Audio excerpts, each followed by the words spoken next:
Today's episode of The Overwhelmed Brain is brought to you by Away. Get $20 off some darn cool suitcases when you visit awaytravel.com/brain. Make sure to use the promo code BRAIN during checkout to get the discount. Are you annoyed by affirmations? How about incongruent people? What about manipulative people?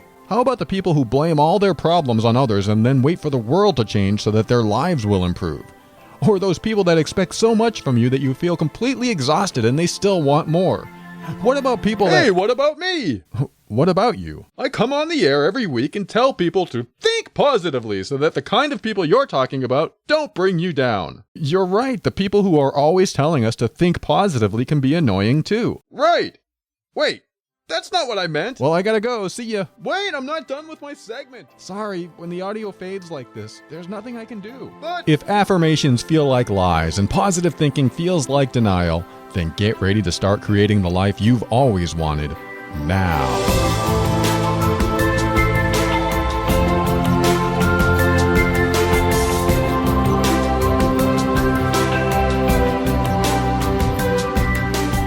Hello, this is Paul Coliani, personal empowerment coach and host of this show called The Overwhelmed Brain. This is the personal growth show for the critical thinker. On every episode, we'll talk about practical, down-to-earth steps to help you improve your mood and keep you sane in this powerful journey we call life. I want to help you bridge the gap between your emotions and reason, causing you to discover why you do the things you do and what you can do to reach higher levels of happiness and lower levels of stress and overwhelm. And if you're here to learn more common sense tips to improve your life, then you should have chosen the box and not what's behind the curtain, because what's in this box is the direct path to uncommon sense. And that's why it's going to help you learn, heal, grow, and evolve. All right, let's begin the show with something I haven't done in a while, which is a quote. And the reason I want to start with this quote is because I received it in one of my newsletters that I get in my email, and I have a lot of different things that show up in my email. Some of it's motivational and some of it turns out to be too spammy, so I get rid of it. And then I have things like this. And this is the quote. I'm going to read it to you here. And it's by some unknown person that makes quotes or something. And it says, "Be decisive. Right or wrong, make a decision.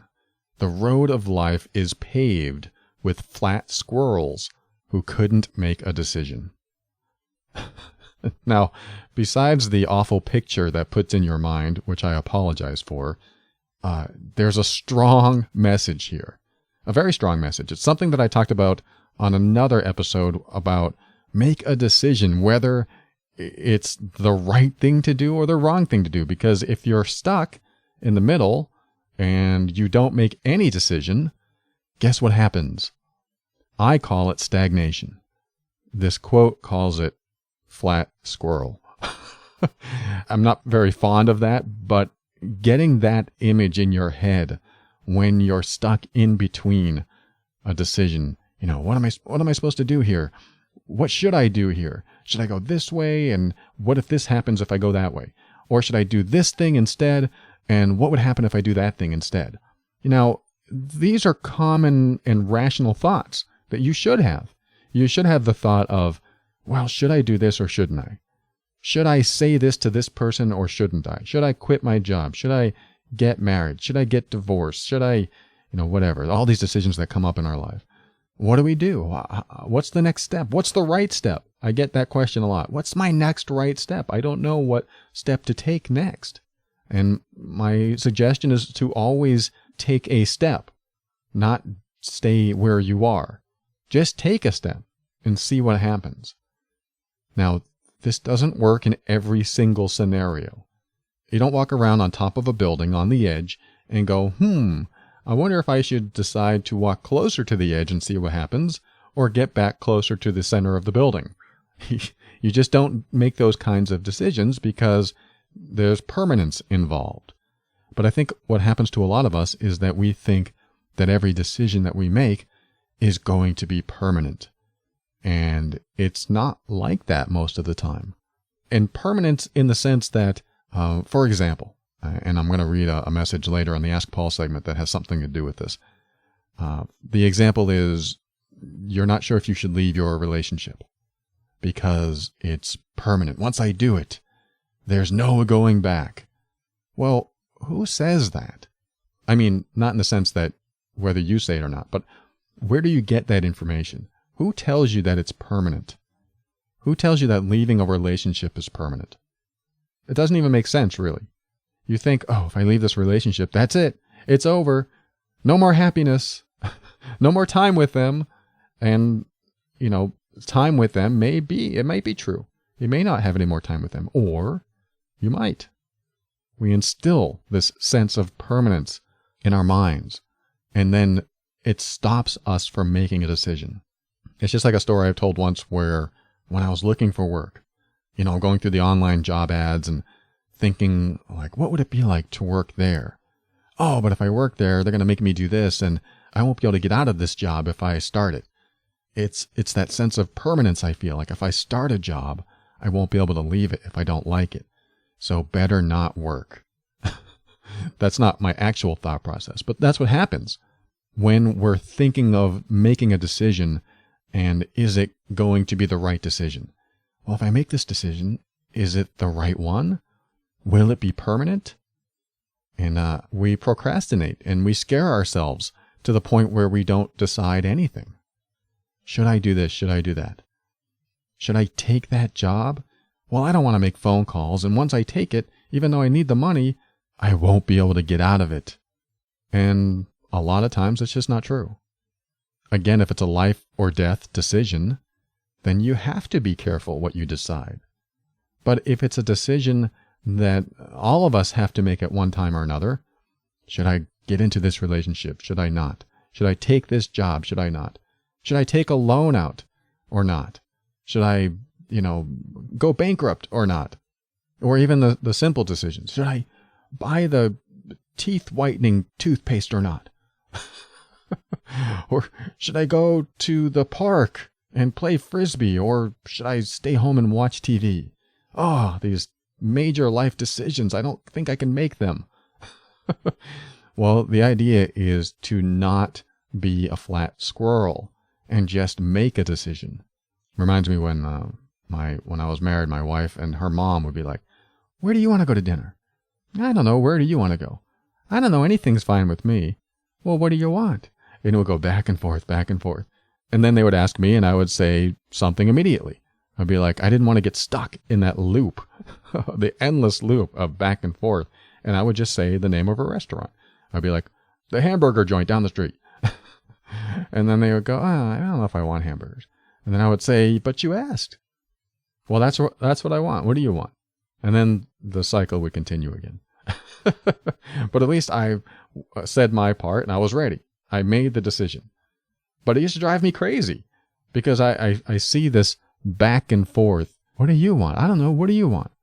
When somebody asks me what I want now, I choose to not procrastinate on an answer. I choose to not really think very long about it. I just make the decision. I can't do that with everything, but it has helped me be more efficient.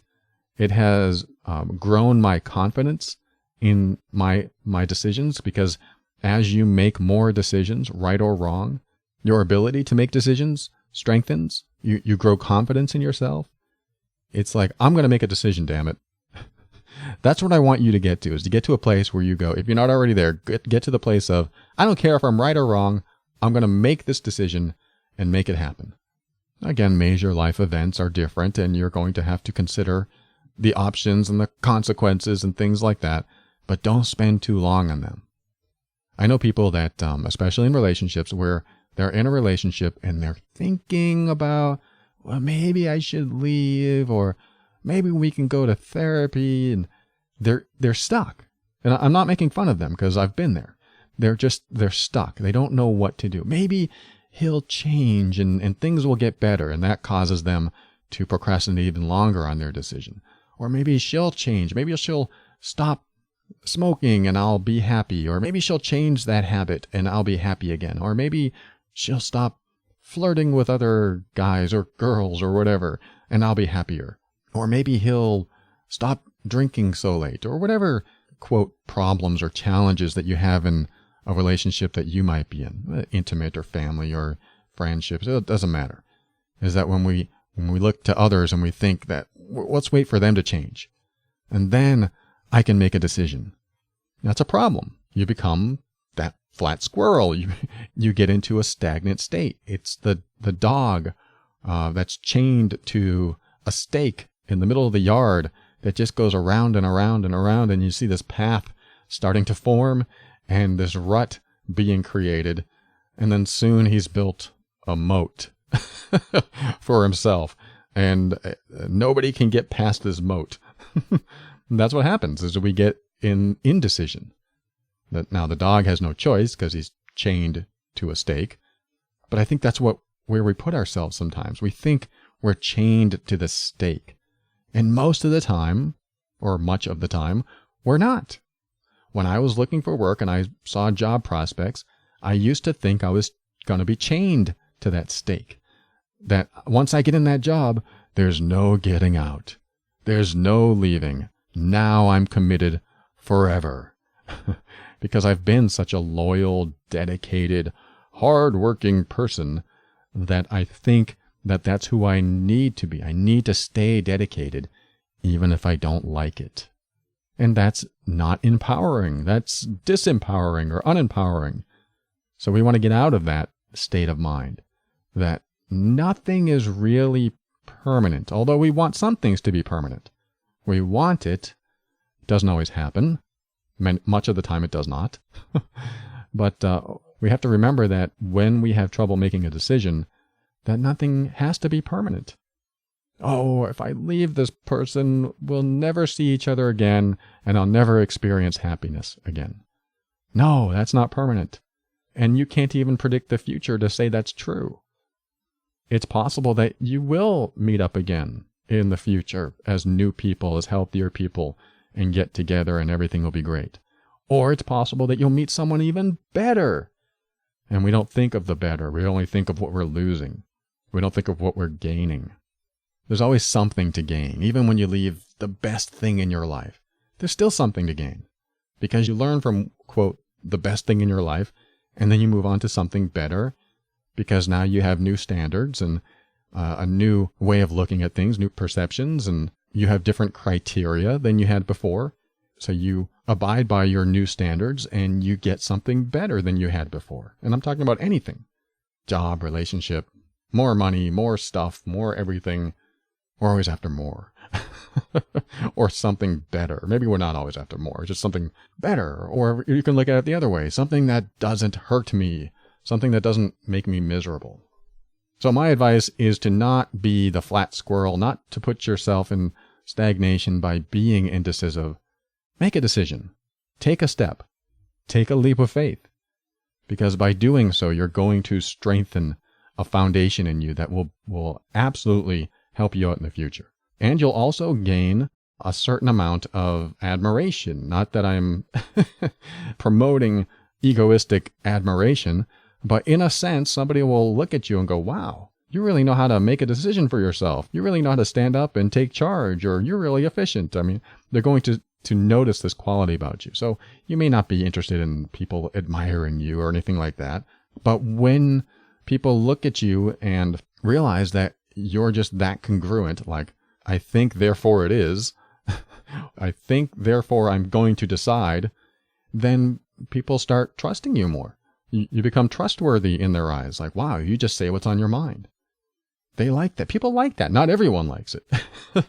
Some people don't want to know the truth. Some people don't want to know what's on your mind. But most people like it. So that's what I wanted to start off this show with, is that quote. And I'll say it again in case you're writing all of this down. Be decisive. Right or wrong, make a decision.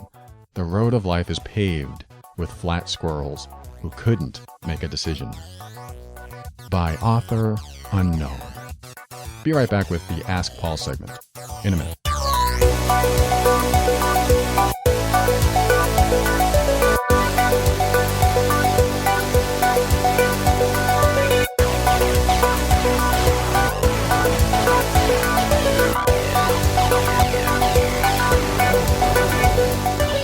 All right, this is one of my favorite sounds.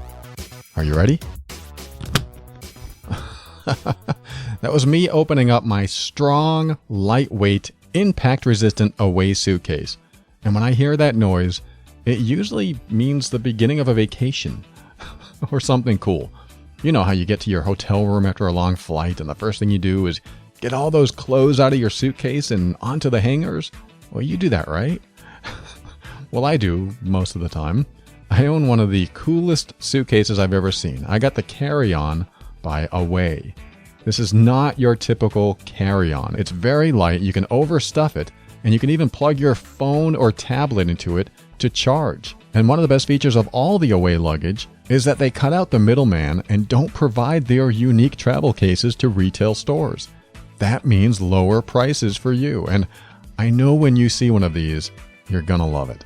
They're built to withstand some of the most aggressive baggage handlers, and they have a lifetime warranty.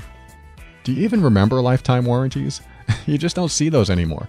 So that means if anything breaks, they'll fix it or replace it for life. This is unheard of. Not only that, why don't you just get it anyway and try it for 100 days? They want you to live with it, vibe with it, travel with it, and even Instagram it. And if after all that you're not fully satisfied, they'll take it back and give you a full refund. If you've been wanting to upgrade those old, creaky wooden suitcases that you got from your great-grandparents, now's the time. Choose from 3 sizes, the carry-on, the medium, or the large for extended stays. Visit awaytravel.com/brain and make sure to use the promo code BRAIN to get $20 off your order. Plus, if you just happen to be in the continental US, you'll get free shipping too. Remember, that sound could mean the beginning of your next vacation. Visit away.com/brain to check it out and make sure you use promo code BRAIN for the discount.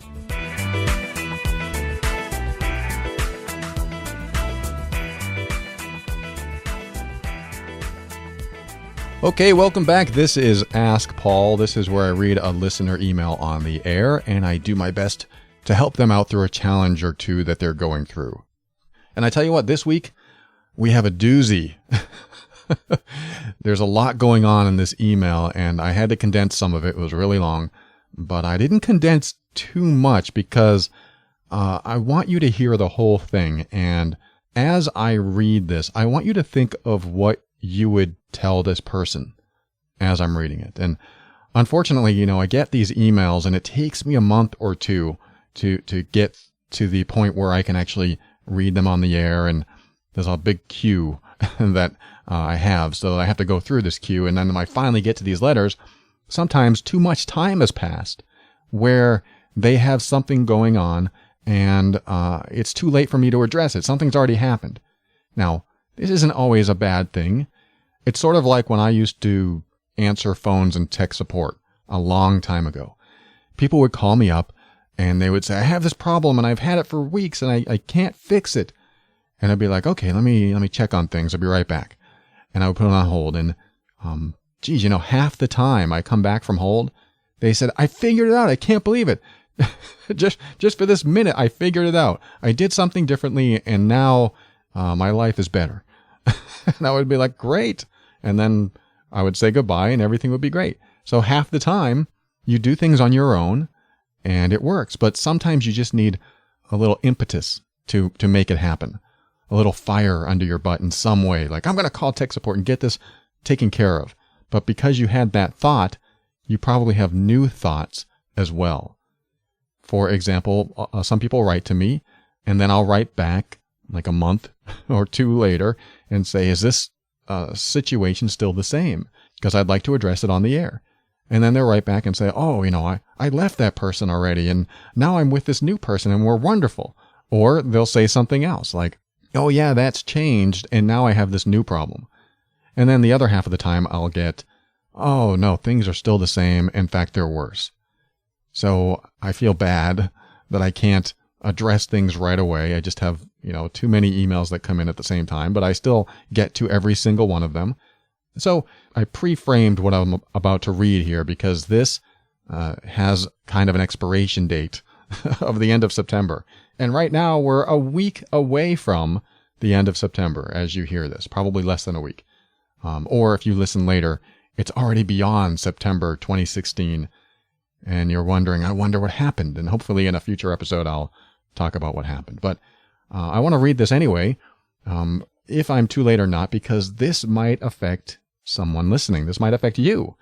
And the subject matter in this letter is important, that if it is affecting someone else, if I can't help this person in enough time, then maybe I can help someone else listening. And that's what I'm hoping that this ends up with. And I hope I can help this person as well. But get ready to yell at your podcast player, whatever you're using, because I'm about to read something that had me going, whoa, whoa, whoa. Here we go. Are you ready? All right. Hi, Paul. I'm in need of some help. Less than a year married on paper, and it feels like it's a complete mistake. I started listening to your podcast recently, and they've given me some inspiration to better my situation, but I want to be happy, and that's why I'm writing to you. And these last couple months, I feel like I've been ignoring all the red flags and dysfunction in this relationship, and now I feel I want out. Our marriage, like I said, is on paper as of last year, but the actual wedding is supposed to be at the end of September, and I am dreading it instead of being excited for it. Again, I'm sorry that I'm reading this letter so late. It's just, I didn't realize it was so close to your wedding, so I apologize about that. So she goes on, but now, how do I get off this train? When we met, I was emotionally unbalanced, coming out of a sickness that I'd had, and I think I was desperate to be with someone. And as you have said, you attract what emotional point you're at. So this is what I attracted in my unbalanced place in life. He just got out of a long-term relationship a few months before we met, and she kind of messed him up, as he claims. They were also dysfunctional. There were many things that happened in that relationship, and he felt that it destroyed him. He isn't the most affectionate person, not big into lots of kisses. He doesn't like holding hands. He isn't big into hugs or saying I love you very often. I needed more than he was giving, but I was blind. I let something I wasn't okay with be okay. Since we have been together, he has jumped from job to job. Only a few months ago, he found a real career job that actually pays decent.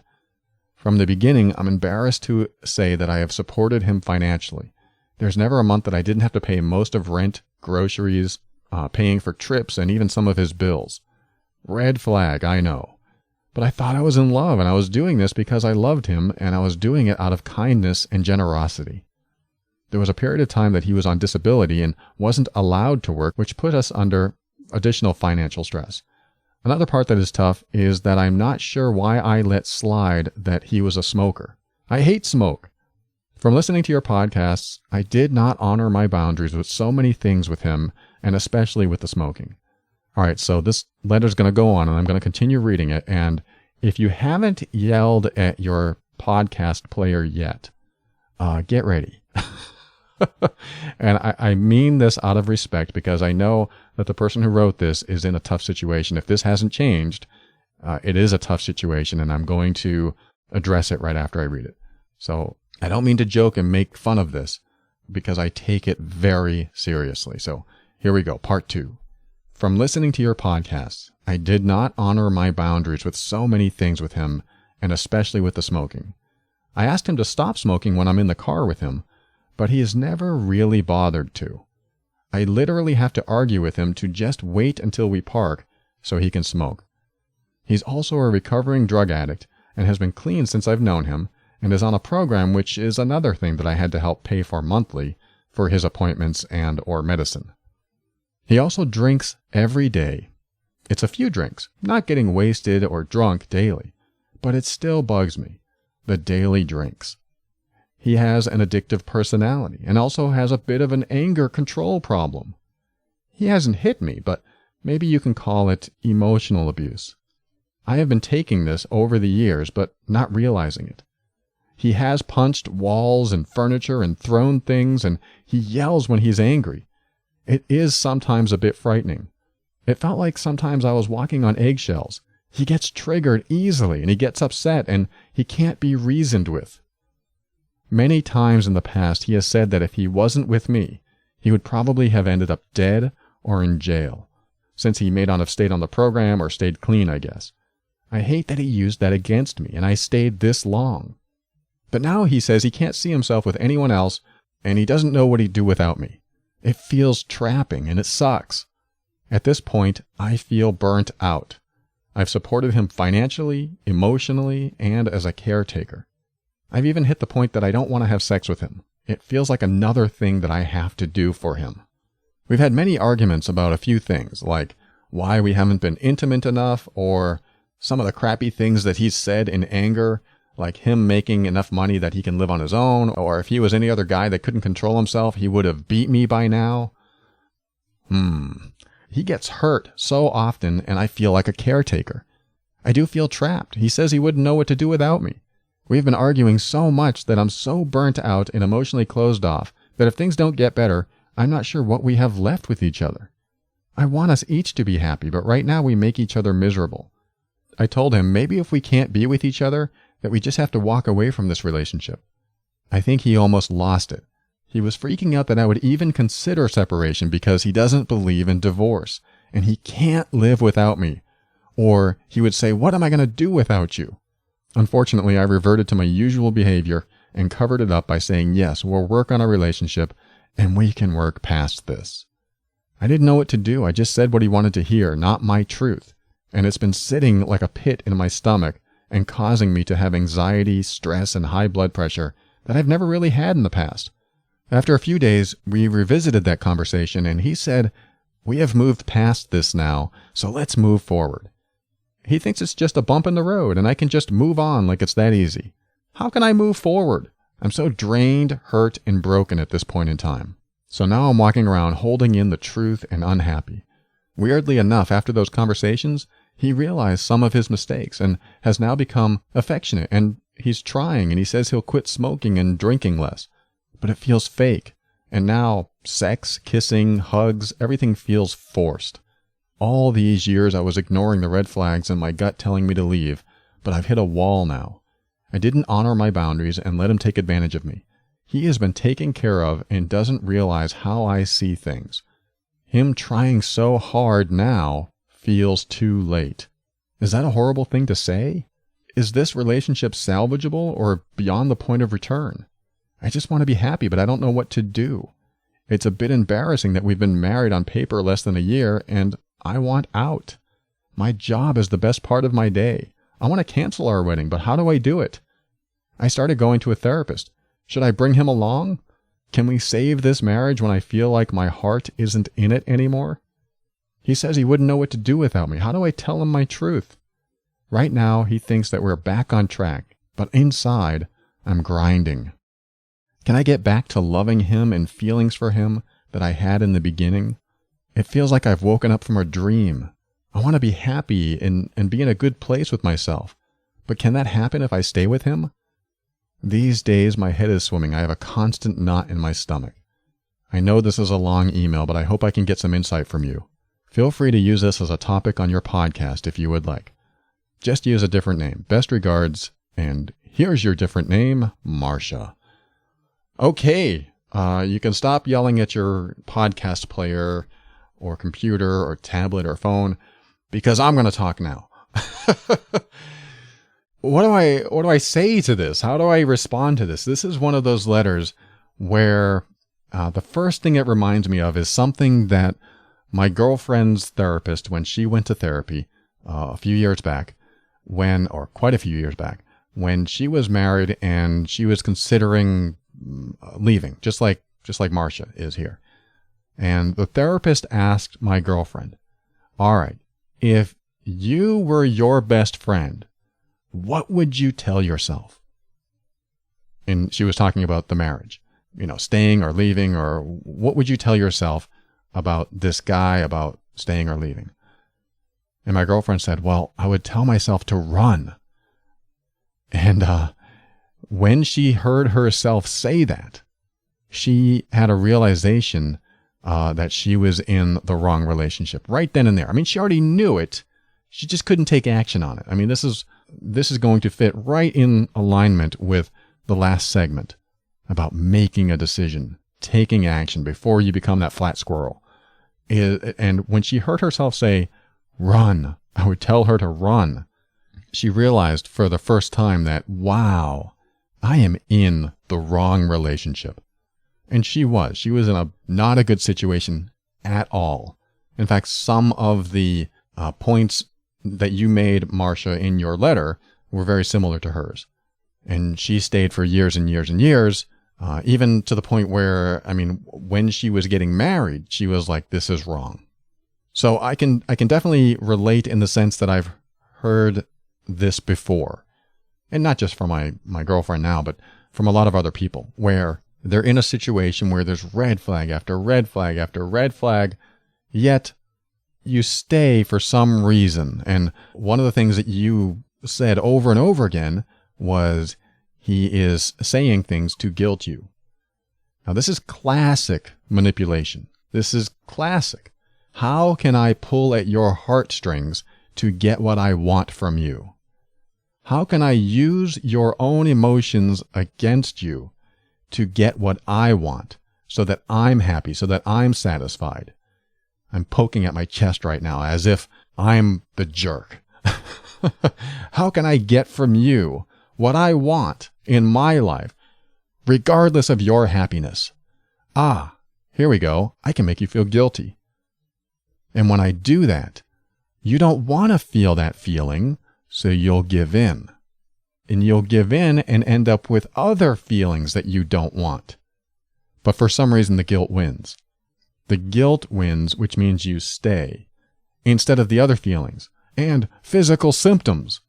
Your increased heart rate, your anxiety, that pit of your stomach feeling, and the violations of your personal boundaries, the violation of your values. I mean, there's so many violations here. I don't even know where to begin. The very first thing that you said where this letter started going south was asking him to not smoke in the car with you. And first of all, that's one of your values. You don't want a smoker in your life. If you don't want a smoker, you don't be with a smoker. And like you said, you should have honored yourself earlier and not been with a smoker. I'm not saying smokers are bad. I'm just saying that you have certain values in your life and you want to respect those values. Otherwise, you'll be unhappy. So how do you make yourself unhappy? You go against your values. This is why my Stop Self-Sabotage worksheet at theoverwhelmedbrain.com. Get it. That's why it's so popular.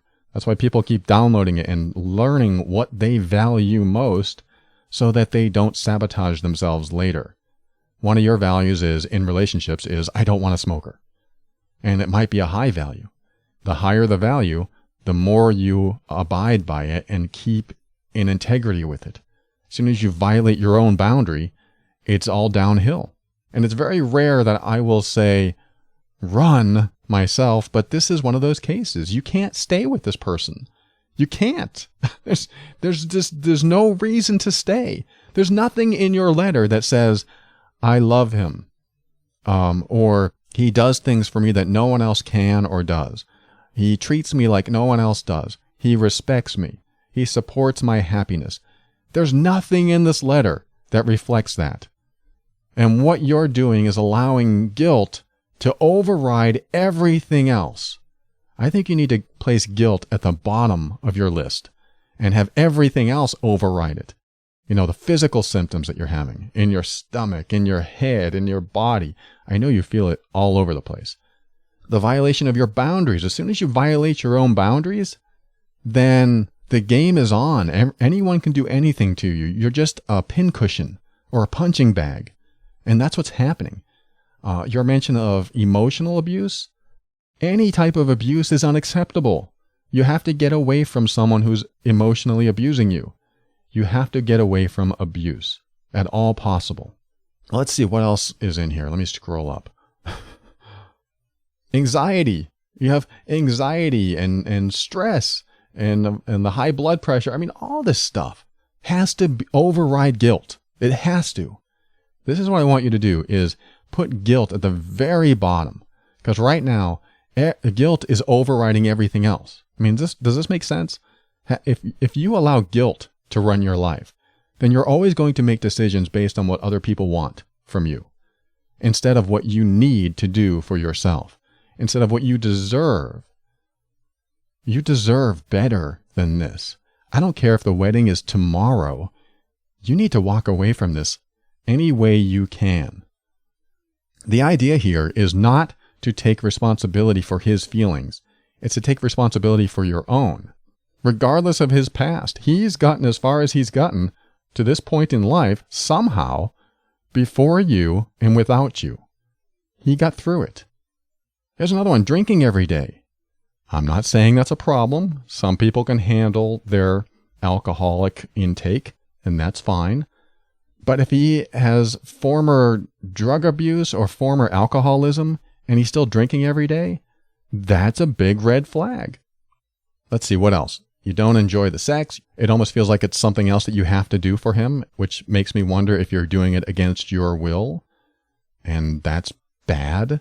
You feel like a caretaker, which has caused him to be dependent on you. I mean, on and on and on. And I can just create a bullet list of everything that you've said. And your questions at the end, you've already answered all of your own questions. You wrote this as if you were answering your own questions.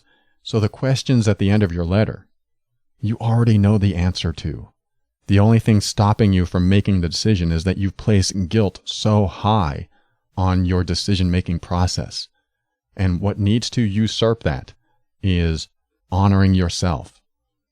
If you let guilt usurp your own personal boundaries, you'll never be happy. Finding happiness will be difficult. It will be incredibly difficult.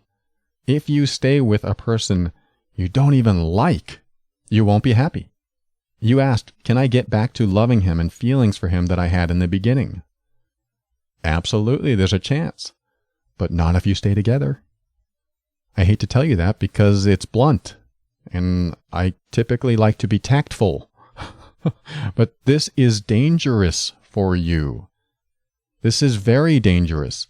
What you describe to me is someone who manipulates to get what he wants and uses you against yourself.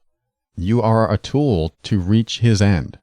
You are a means to an end so he can be fulfilled in life by depleting you of energy, by depleting you of happiness, by taking away from you. And that is one of the most dangerous relationships, is when someone gets their needs met by bleeding you dry. It's dangerous. What you described to me is dangerous.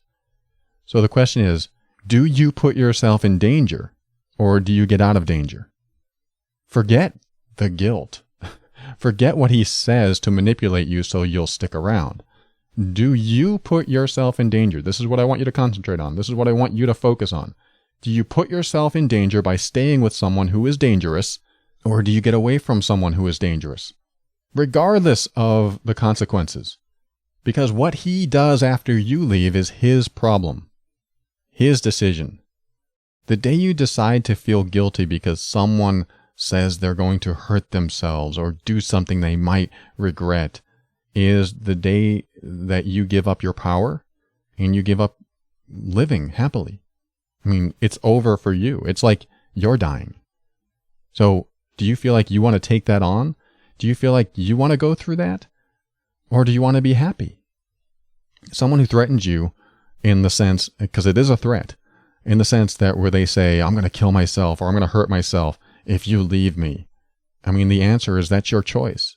I hope you don't do that because you have good qualities and I know that you'll be fine. But I hope you don't do that, but I still have to honor myself. And I read something on a website just recently that said, our relationship shouldn't be based on threats anyway. It should be based on love and respect. Yeah, but I don't know what to do if you leave me. I'm lonely without you and I'll feel desperate and I might do something crazy.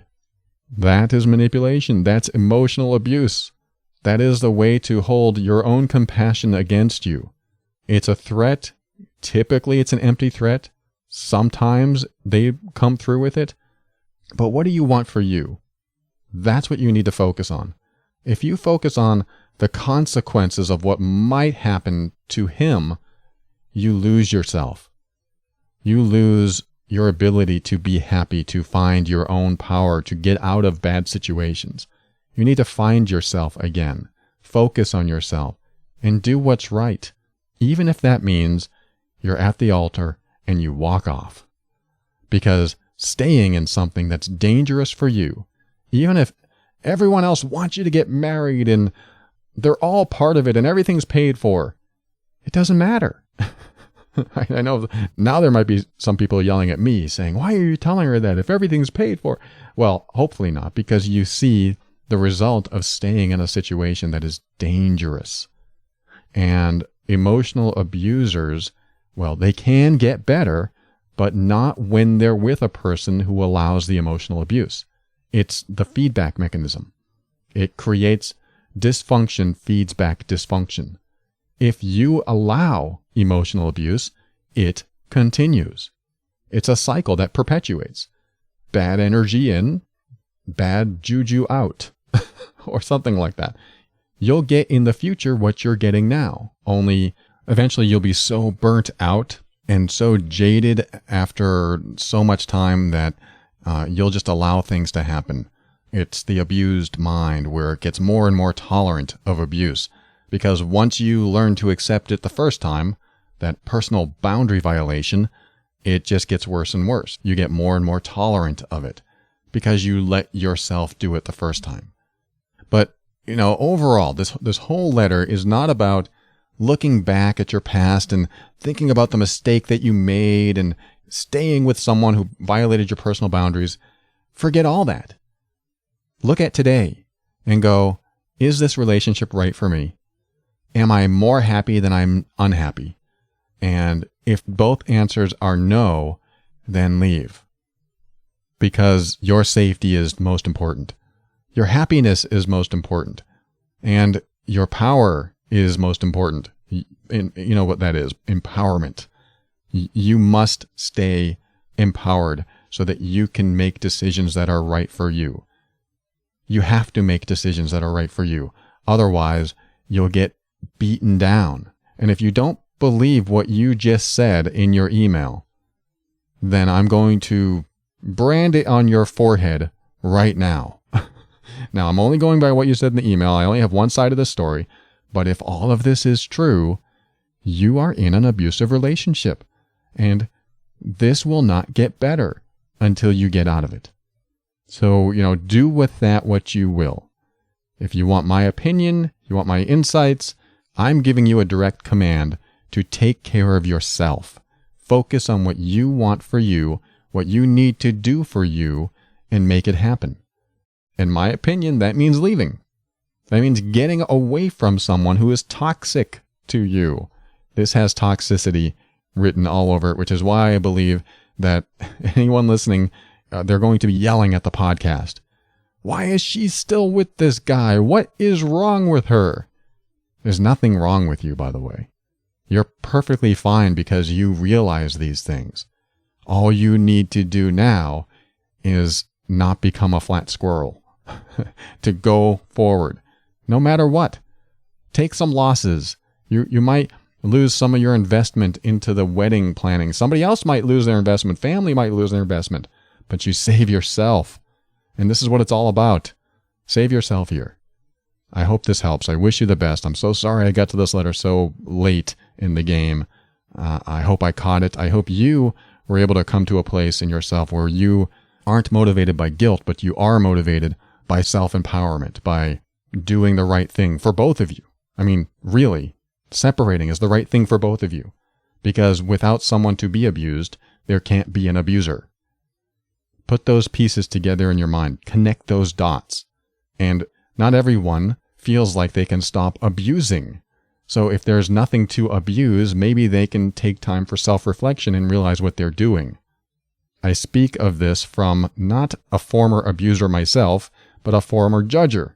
And judgment can be somewhat emotionally abusive, or maybe more than I think. Maybe I was more of an abuser than I realized. I was putting her through some emotional abuse. So definitely I'm speaking here that when I was out of that relationship, that was my time to reflect and heal and get away from the person I was. So maybe you have to do both of you a favor and leave. And some people may not like it, but tough stuff. You need to get to a better place fast. This is not becoming a better, happier, healthier, more productive relationship.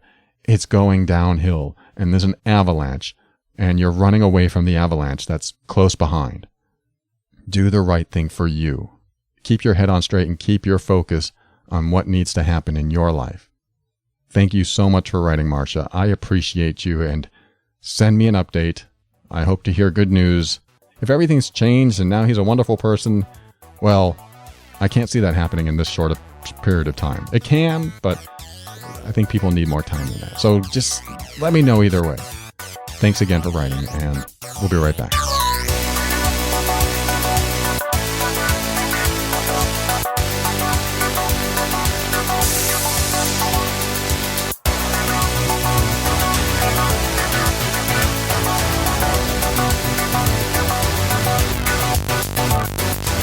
All right, I want to tell you about Asha with Get Out of the Mess. She has been in a lot of messes. And several years ago, I think it's been 8 or 9, she told me that she signed up with a service called Legal Shield. She used to feel so alone in all these messes that she was getting in. And after she signed up, she didn't anymore. She didn't feel alone because she wasn't. Because she has the ability to call them anytime and ask them any questions. And if you've been listening to the show a while, you've heard her tell these stories. Like, I got my tooth knocked out by a baseball at a park. When she told me that story, I was like, wow, what happened? And she said like the fence or the safety net wasn't installed right, or wasn't installed at all or something. And it went right through the safety net and hit her square in the face and broke her front tooth. Now you can imagine, she is a singer. She goes on stage and she sings in front of people. And for months, she had no front tooth. And so when she told me that story, I was like, that's wild. That is amazing. And for several years, she had that operated on. And I remember when I first met her, she had what was known as a flipper, which is basically a tooth that you put in temporarily and it just flips. I guess. I think that's what it does. Well, it can be flipped out. She can just take it out easily. And she was really embarrassed by it, and she didn't want to meet me for the very first time and have no tooth. But she did. And I thought it was adorable. I guess I'm that kind of guy. But eventually she got it fixed and things like that. But thinking about when she first told me that story about getting hit with a baseball, she called the park and she's on the phone with them and they're like, oh my God, are you okay? Wow, I'm so sorry that happened. You know, this is why we have insurance. We're going to take care of it for you. Don't worry about it. And she didn't. She thought everything was going to work out. Well, she called them again and talked to the same guy, and he had a different attitude this time.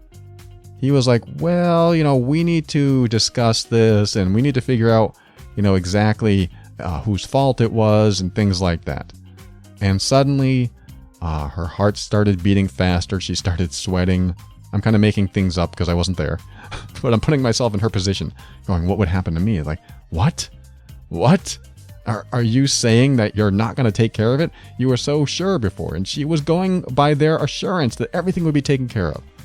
So who did she call? She called a lawyer that was under the Legal Shield plan. Legal Shield works in Canada and the US, and what they do is provide you a law firm that is local to you pretty much, I mean in the state itself, and you get to contact that law firm and talk to an attorney.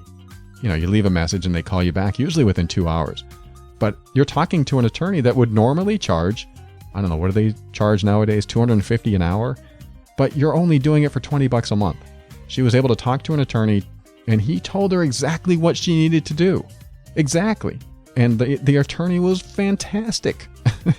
But she felt like if she wasn't in this system, that she wouldn't have been able to afford what she went through. And it's just vital to have somebody on your side and not feel so alone when these things arise. So call Asha. Call her at 678-355-8777 or visit getoutofthemess.com and send her a message or just sign up. You can sign up right there and get this service. I highly recommend it, and it does much more than you probably think it does. So give her a call, 678-355-8777.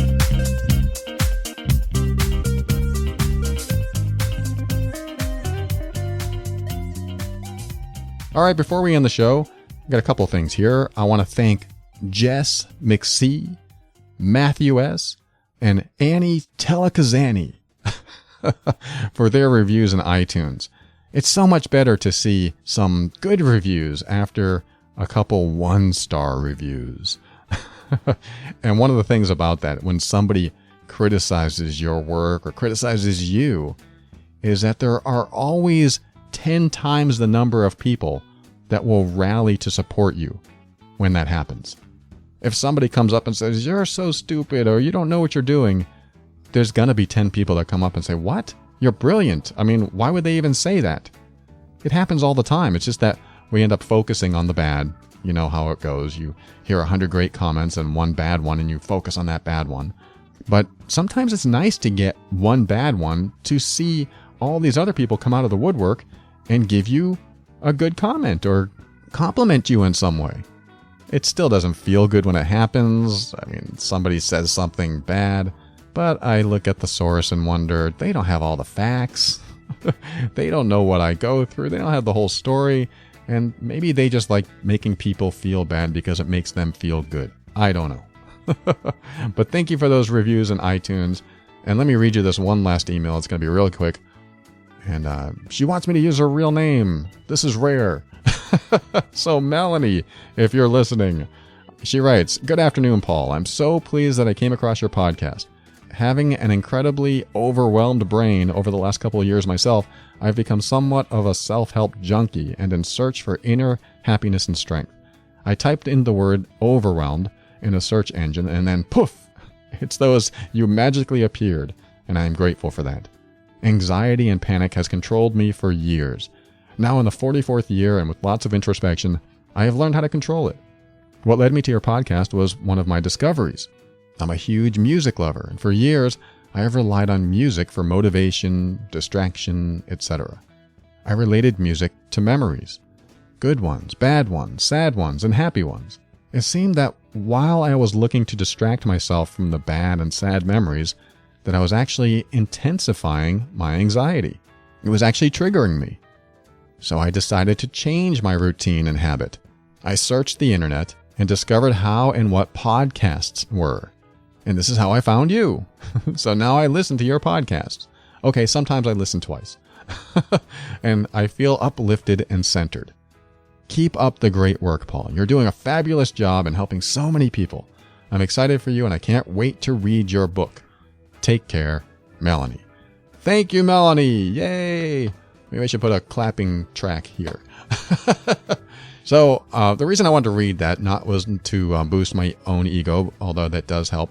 But two reasons. A, it's what I just said. It goes to show you that when you hear something critical or something bad or something negative about you, there's always somebody else out there that's going to say something positive. Somebody that comes out of the woodwork and they'll go, "What? I can't believe that. That's not true at all. That's not you." So keep that in mind. But secondly, she said something about music. Now, this is so important because music is what's called an anchor or a trigger, or however you want to look at it, where when you hear it, it reminds you of something. Sometimes you'll hear something positive that will make you happy. Or sometimes you'll hear a song that reminds you of a happy time in your life. So when you hear the song, it kind of overrides some of the feelings. Now maybe what was happening with Melanie is that she had this anxiety and maybe some fears that the music was not necessarily overriding, but like painting over. It's like, let's paint over the asbestos so it doesn't poison us. It's whatever's in there is still in there. So just painting it over with music, it can help you get through certain emotional events in your life, for sure. I still use it when I need it. But sometimes it does just hide what's still there, which is why it's important to do introspection, to go inside. And what she said, she found podcasts and she found this show, and it has helped her to consider things in herself, maybe some unresolved emotions or repressed negative emotions of some sort that needed to come out, needed to be processed, or whatever was in there just needed to be addressed. So music is helpful in the sense that it can be a reminder of the good times and the good feelings. It can be nostalgia in some ways. It can also be motivating and maybe help you get out there and exercise and all these things. Music is one of those tools in your life that can be very helpful. Like my girlfriend uses it if she ever feels depressed. She goes, I don't know why I don't listen to more music if I'm depressed. I don't mean clinically depressed. I mean just down. She'll say, I don't know why I don't listen to music more often when I'm down, because it really lifts me up. And it can. I mean, if you're going through some temporary thing, music can lift you up. And when you find music that you can listen to over and over again, like I myself really appreciate Spanish guitar. I appreciate a group that is no longer around called B Tribe. And I listen to that whenever I need to just be with me. And that's another thing that music does. It allows you to be with you. So be with you. Use the music, but don't make it hide things that you need to work on. It's okay to use it as a temporary lifter or make you happy or even make you feel sad. I mean, a lot of music will do that. It'll make you feel sad, and sometimes that sadness can be accessed by turning on something that makes you feel sad. So anyway, music to you is specific to you. It's your own. It's what you do with it. You may not like what somebody else likes, but what you do like affects you. It affects your mood, affects your emotions. So go with it. Utilize it. Make it yours. Make it prevalent when you need it. And also do what Melanie did. If you get to a place where music is a temporary fix, but you still feel bad or some way negative afterward, then listen to this show. Or find other shows or read books and be with yourself in other ways. So I just wanted to include this short little segment right at the end because I wanted to read that letter and thank Melanie. Thank you, Melanie. I appreciate that. And also to tell you to utilize music, that it does have therapeutic benefits, and it can be a quick fix in a certain situation, like even when you feel anxious. Turn on music that makes you feel comfortable. Even when you feel angry or sad or another emotion. If you play music that really makes you feel good, then it might change your state. But absolutely, what Melanie said is true. Sometimes you just have to go beyond what you've been using to cover what you've been feeling so that you can get farther, if that makes sense. If you listen to music so you don't have to deal with your emotions, that could be a problem. So really try not to use anything that stops you or prevents you from addressing what you really need to address inside.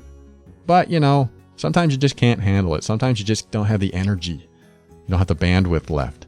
And you just want to chill out for a while, veg out. Turn on some music.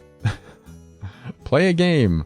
Do something that really doesn't involve too much effort or time or energy. You're allowed to have a break every now and then, even through all this personal growth work that you're doing. You deserve it. Thanks, Melanie, and thank you for listening to another episode of The Overwhelmed Brain. I'm going to thank a few people, say some final words, and end the show. Talk to you in a minute. Hang tight.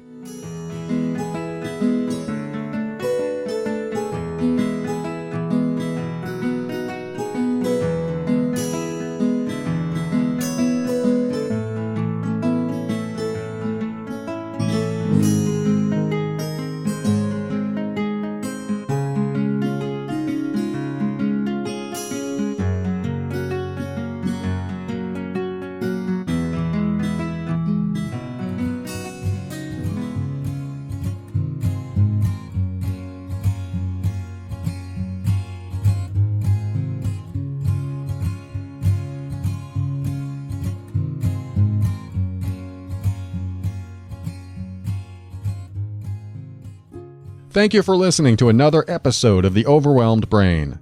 Check out awaytravel.com/brain, and you'll get to see something that I learned firsthand when I received my cool carry-on in the mail. I love it. I can't find cases like this anywhere, especially at this price, so go to awaytravel.com/brain and make sure you use the promo code BRAIN to get $20 off. I know you're going to love it as much as I do mine. And I want to thank Asha with getoutofthemess.com. She's going to help you get out of the mess, I swear. Or at least tell you if it's possible. Call her at 678-355-8777 or visit getoutofthemess.com and either sign up or send her an email from there. I also want to thank you if you're using the Amazon link on the website at theoverwhelmedbrain.com. That helps pay for this show. It really does.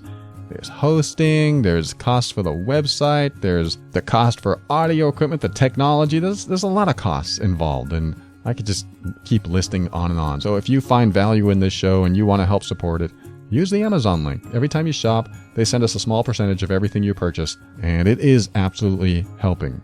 So thank you for doing that. Anyone who's doing that, thank you so much. And if you're in the TOB Patron program, I want to thank you too. That is a way to support the show and get something back. I mean, I'm sure you get a lot from this show, but there's more in the Patron program. If you want more of The Overwhelmed Brain, go to patron.theoverwhelmedbrain.com and check it out. And finally, thank you to Kevin MacLeod of Incompetech.com for some of the music transitions in The Overwhelmed Brain. And in conclusion of this episode of The Overwhelmed Brain, I will stay on topic here and tell you about something that every one of my previous relationships, how they should have ended. Oh, this ought to be interesting. How They Should Have Ended by Paul Coliani. The woman in my life should have left sooner. Now, the reason I say that is because by allowing the relationship to continue after they were done, after they realized that it was not healthy for them, they were no longer in love, they no longer liked me, whatever it was, they probably should have left sooner. Because how long do you need to wait after you realize a truth? How long should you wait? My thought is to not wait long at all. I know that it sounds maybe premature, like, oh, don't you have to think about it? I mean, what would happen if I made the wrong decision? I mean, what happens if I'm just going through a temporary thing where, I don't like you now, but maybe I'll like you later? Well, like I said, nothing's permanent. They could have left and I would have been sad, maybe devastated. And then a few months later, they might say something like, oh, gee, I think I left too soon and I want you back. And it's a possibility we could have gotten back together. But there's no way to tell what's going to happen. There's no way to tell how you're going to feel unless you do it. Because when you're in it, it usually doesn't change unless there's already progress happening. If you look in the past, 6 months, year, 10 years, 20 years, and nothing has changed, or things are getting worse, or I should say nothing has changed and you're not happy about it, or things are getting worse, then they're not going to change. Period. Come to believe it. Adopt it. Come to accept that nothing will ever change. Because even if it's not true, at least you're taking care of yourself today. But most of the time it is true. I mean, look at the past and you'll see what's going to happen in the future. That doesn't mean you look at past relationships, although that does help too. Just look at the relationship you're in. Is something going to change? No. Is it getting better? Is it worse? Is it good and it's staying the same? I mean, these are all questions that you can ask yourself. I prefer them to get better over time. When they get worse over time, then I would prefer a good, honest talk, or therapy, or don't stay. Just get out of that thing if it's not getting better, if you can't work it out. Now, I know there are kids involved and marriages and finances and things like that. And yes, they have to be considered. Absolutely. People will be affected. Finances will be affected. The living situation will be affected. And sometimes you have to plan in advance for these things. But boy, I mean, you heard the letter I read today. If it's that bad, don't subject yourself to it any longer, because it will wear you down to the point where you can't make a decision. You'll just feel so defeated, and it just doesn't work that way. But if it's bad, but you can handle it, and you have kids and a mortgage and 2 cars, and you have all these things tied in together, it might take a little longer. But, are you happy more than you're unhappy? If yes, is this a relationship that you know can work and continue to work? If the answer is yes, then maybe it's a good thing. Then maybe it can work out. But if there's manipulation going on, or you're unhappy more than you're happy, or the past proves that this person isn't changing, then it's time to make a decision to do what's right for you and everyone involved. Because your decision to empower yourself and make yourself happy is healthy for everyone, believe it or not. And I'm not going to explain why again. Just re-listen to this episode or listen to 1,000 other episodes that I've done and understand that your decision, I'm going to repeat it, your decision for your empowerment, for your happiness is good and right and healthy for everyone. They may not like it. It may be painful at first, but if there's no way to achieve empowerment and happiness while you're in a relationship, then how can you be there for anyone else? That's a partial point of a bigger picture that I'm going to leave you with. I'm not here to promote separation and divorce and things like that. I'm only here to promote what's best for you. And really, you're the only one who can decide that.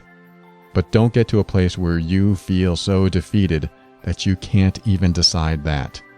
Like today's letter from Marcia. She can't even decide to leave even though she sees everything that's bad. Which is almost everything. It's not good. So don't get to that place where you can't even make a decision that you know is the right decision. And this isn't only about intimate relationships. This is about everything in your life. Because no matter what comes at you, it's important that you keep your mind open so that you can step into your power and be firm in your decisions and actions. That way you can create the life you want. Always take steps to grow and evolve. You are powerful beyond measure. And above all, and this is something I absolutely know to be true about you, you are amazing.